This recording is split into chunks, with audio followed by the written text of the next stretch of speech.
התחושה שאנחנו מקבלים מסיפור סדום, שזו אותה איזושהי עיירה מהמערב הפרוע, בלי חוקים, בלי שום דבר, אבל דווקא גם התלמוד במסכת סנהדרין מספר לנו שבסדום היו חוקים, היו שופטים, אלא שהחוק, לדוגמה, תמיד העלה את המס כלפי עניים, והקל במס כלפי עשירים, כך שהוא הנציח את הכיתוב.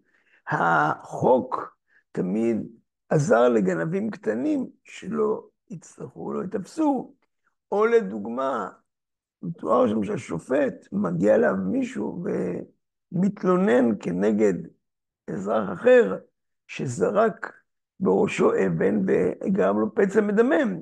במקום שהשופט יאשים את האלים וייתן לו עונש, הוא תובע את הפצוע שישלם לאלים תמורת הטיפול הרפואי של הקזת דם. איך נוצרת חברה מעוותת שיש לה חוקים, שיש לה משפטים, שופטים, אבל הכל נראה מעוות. כנראה שהיסוד של הכל טמון במשנה אחת במסכת אבות. וכך אומרת המשנה שם, 4 מידות באדם.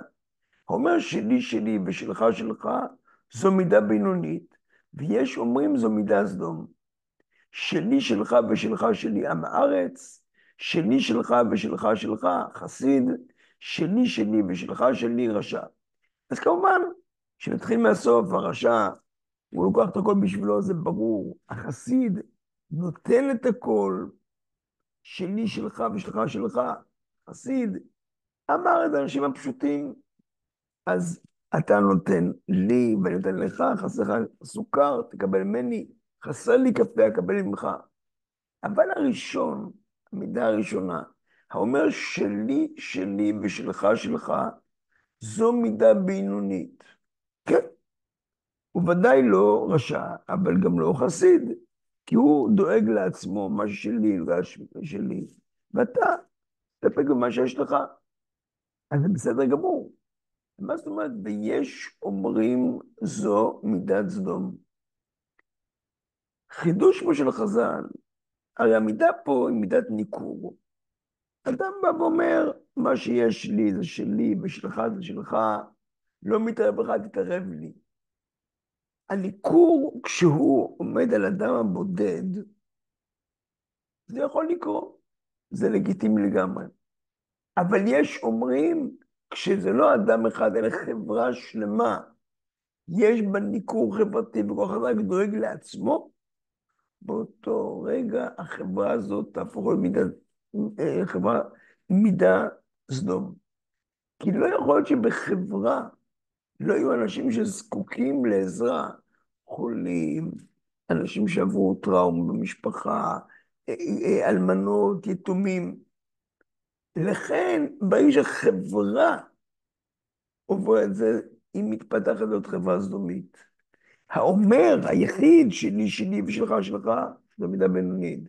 אבל אם אומרים ברבים, זאת כבר חברה שתהיה חברה סדומית. ולמעשה זה החידוש הגדול של חז"ל, שניכור חברתי בונה חברה מעוותת. חברה שזאת חוקים, אבל מאורגן מצוין, ואלה חוקים מעוותים, שיפוט מעוות, כי הם ירצו לעצב, להמשיך את הדרך הזאת של הניכור החברתי, אפילו בצורה פורמלית. אולי הנקודה המרכזית שסדום מופיע בפרשתנו, זה כדי להראות האנטיתזה, זה אברהם. נאמר בפרשה, למה הקדוש ברוך הוא בחר באברהם? כי ידעתי למען אשר יצווה את בניו וביתו אחריו, ללכת בדרך השם, ומהי דרך השם? לעשות צדקה ומשפט. עם ישראל בא לעולם כדי ללמד את העולם כולו, לבנות את דרך השם שהיא לעשות צדקה ומשפט. עם של גמילות חסדים, עם של עזרה הדדית, עם שמסתכל, של אכפתיות חברתית. מי גר לידי? האם הוא זקוק לעזרה? האם צריך לתמוך בו?